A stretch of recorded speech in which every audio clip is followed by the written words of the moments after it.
Hey there, business owners. Do you ever feel incredibly confused by the Pinterest jargon? It feels like there's all these words that are happening when people talk about Pinterest marketing, but you literally have no idea what they mean. You are not alone, and today I'm going to break down what some of these terms mean so that you can greater understand Pinterest and Pinterest marketing and how it can help your business. I am a Pinterest educator with the Pinterest Educator programs. I'm creating this in partnership with them so that we can get the word out to more business owners as to how to use Pinterest in a really effective way that can help their business grow. I believe Pinterest is one of the most underutilized platforms for creators and sellers out there, and I want to help get more people educated so that they can feel empowered to use the platform in the right way. But first, we want to dive into what is Pinterest. Now, I want to start here because I want us all to be on the same page before we go into these terms. Pinterest is a search and discovery platform. I often tell people who are new to Pinterest is like a library, Instagram is like a bar. So if you try to take what you know about social media marketing and put it onto Pinterest, it is going to be a very frustrating process for you.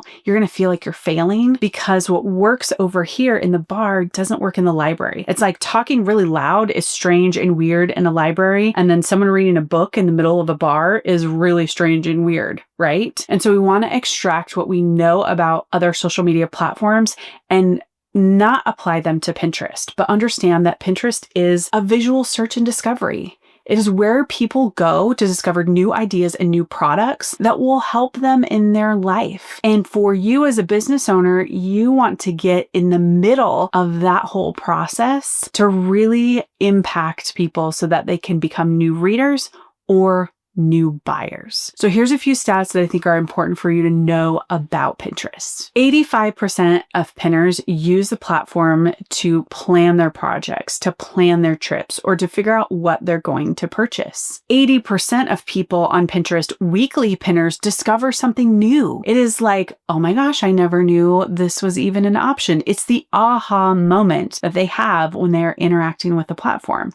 Your business can be part of that aha moment. This is my favorite stat. I mean, I've loved this one forever. 96% of searches on Pinterest are unbranded. So what this means is you don't have to have a huge following. You don't need to be an influencer to make an impact on Pinterest. It essentially levels the playing field for all businesses. So here's an example. We had worked with a client before who is a handmade tile seller. She's competing with these bigger box companies, ones like Home Depot and Lowe's, and she's able to get in front of purchasers simply by being smart about the way that she uses Pinterest, because she knows that the searches on Pinterest are unbranded. They aren't going to Pinterest and searching Home Depot tile. They save that for Google, right? They're going to be inspired, going to be delighted by what they find. The last is that Gen Z is a super fast growing demographic on Pinterest. I feel like Gen Z is also a fast growing demographic everywhere. I have Gen Zers in my home, and 84% of Gen Z says that weekly they discover new ideas and new products and that it is inspiring to them. That is encouraging for you if you are a business owner that is specifically targeting the Gen Z demographic.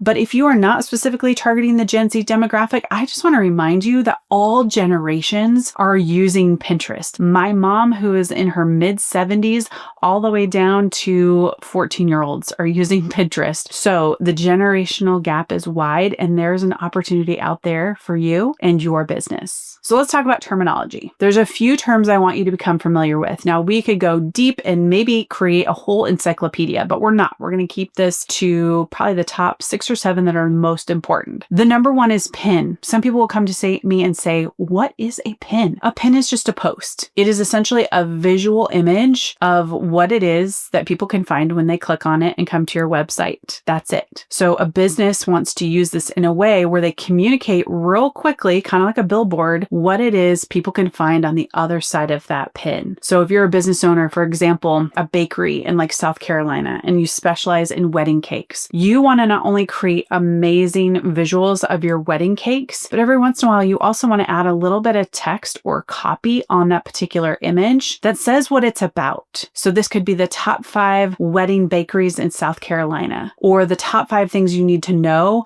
before you purchase your wedding cake. You're giving a little bit of context for people to understand what it is they're going to find when they click on this image and go to your website. Now let's break it down into the types of pins. The number one pin out there is just a standard pin, or also called a static image. It's just an image. That's pretty much what a standard pin is. I like to call these the flagship pin of Pinterest. It is the pin that you will see out there majority of the time. And that's been the same way really since it started, is that these particular static images tell a quick story in order to get people to save it, which we're going to talk about in a minute, or to click on it to come to your website. The next type of pin that's been not recent, but as there's been the development of video, is a video pin. People on Pinterest aren't looking for long form video. They're looking for something that is short form. So that would be a teaser or something that's going to lead them to a longer form video or an article or even a product that they want to learn more about. I recommend keeping these between 30 seconds and a minute 30, just because it doesn't seem like people watch over that minute 30 mark. I believe you can upload all the way up to 4 minutes or 5 minutes-ish. I'll put the recommendations down below for video, but you want to keep it really short and poppy. Kind of like what you would do on other platforms as well. The next is a product pin. A product pin gives the information about the particular product. It's pretty cool because it also has this buy button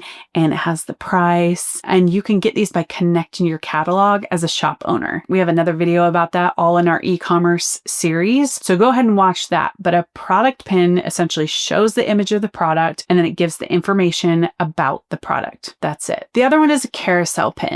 I have a video here on my channel all about carousel pins, but it's essentially static images upload so people can swipe through them. So here's a practical example. You are a clothing retailer and you have a sandal that you want people to know is in multiple colors, and you have different images of people wearing this particular sandal in these different colors. You can upload all of those into a carousel pin so that the person interested in these particular sandals can simply swipe through the pin to see what the offers are. I love this because maybe the first image that shows up is a black sandal, but maybe they're interested in a green sandal. They can swipe through, find the green, and then click to come to buy the sandal. Now that we know what pins are, let's go to the next term, which is board. What in the world are boards? So I am Gen X. When I planned my wedding, there was no Pinterest. There was an internet, but there was no Pinterest. And so what we would do is we would get all these magazines and we would tear out everything that we were interested in or we wanted to save in order to plan for the wedding, and we would put them into a binder. A board is essentially the modern version of a binder. It's a place where the pinner goes to save all of their great ideas, categorized in a way that helps them find it later. So if you're a business owner and you're thinking, well, how do I use boards? Let's say you're a fitness coach and you talk about post-workout meals, ways to get in protein, you talk about fitness routines, you talk about nutrition. You can create different boards that highlight and showcase all the different content that you talk about. What's great is then you're categorizing your content in a way to where the pinner can understand what it's all about. It's pretty cool. I love boards and I love the organization that we have all around boards. The third term is saves. Saves are essentially what people do when they want to save something to their board. They are finding something, putting it in their binder and saying, yep, I want to save this for later. It's also one of the most important metrics for you to track as a business owner on Pinterest because it shows intent. It shows that people are interested in what it is you have to offer. And so saves are something definitely to be paid attention to. We'll talk about that in a future video when it comes to analytics, but it's just really important for you to know that saves are an incredibly important part of the whole ecosystem. So how it works is that somebody will click on an image on a pin. They might close up to that particular pin, decide if they want to save it, and then save it to their board. Now, here's the cool part is that because Pinterest is seeing that this person is interested in these particular topics, the next time they open up Pinterest, they're going to show them more of this particular topic or product. Here's a great example. I am in the process of really planning and designing our backyard. I live in the Pacific Northwest and it rains a lot. I would like a great awning for our back porch. I am on Pinterest late at night and I'm saving things to my backyard patio board left and right. The next time I open up Pinterest, there's more great ideas about backyard awnings. It's really helpful to me because then I'm not always having to search. I just get that served up in my feed when I open up the app. So saves are a great indicator of what people are interested in, which makes the opportunity for you to connect with that particular pinner higher and higher every single time. Pinterest SEO. So I talked about Pinterest being a visual search tool, right? Well, it's very similar to what we find on Google, except for it's image-based versus text-based. So a lot of people will say Pinterest SEO. It's a term that a lot of marketers will throw around. What this simply means is that you want to make sure you're using keywords in every place that you can on Pinterest in order for the person to find the pin and to save it to their board. See how that works? So when you have an opportunity to add natural sounding sentences with keywords you know that your ideal customer is using, you can add those into any fields that Pinterest will allow you to populate that information. So here's an example. Let's say you have a real estate owner or real estate agent who is targeting first-time home buyers. They've created a pin and it has a home with the words 10 things every first-time homebuyer needs to know. And they're going to save it to their first-time homebuyer board. And they want to make sure that the terms on that particular pin are around first-time homebuyer. And then on that board are around first-time homebuyer. So that it all comes together to create this Pinterest SEO magic. It's really just a way to make sure that the content or the products that you've developed end up matching the searches of the pinner on the platform. That's it. And there's no tricks, there's no gimmicks, there's none of that. You just want to really make sure that you're using the right keywords that you know people are going to be putting in. I heard a phrase a long time ago, reader friendly is search friendly. So when people ask all these questions about what keywords do I use, where do I put them, blah, blah, blah, blah, blah, think about what people might be putting into the search bar. That's it. And make it the terms that people are going to be using. The Pinterest algorithm. Algorithms are a big thing for business owners who are going to be using platforms to market their products. They're curious about how these algorithms work and how they, really tap into that. I've given you some clues already, but it's called the smart feed. And the smart feed essentially is there to serve the pinner, so that when they open up their phone and they look at the Pinterest app, they're getting exactly what they want. In fact, very similar to my backyard patio. Pinterest is starting to know me and they know what it is I'm looking for. I have a mix of recipes. I have a mix of backyard patios. I searched for my daughter's senior photo ideas. All of that is coming together in my smart feed. And that's what it's called, the smart feed. So when you're thinking about how to optimize for the algorithm, you want to create a great pin. You want to tackle Pinterest SEO, and you want to pin those boards that are keyworded to where this all can happen, to where the user knows exactly who you are, what you do, and what your boards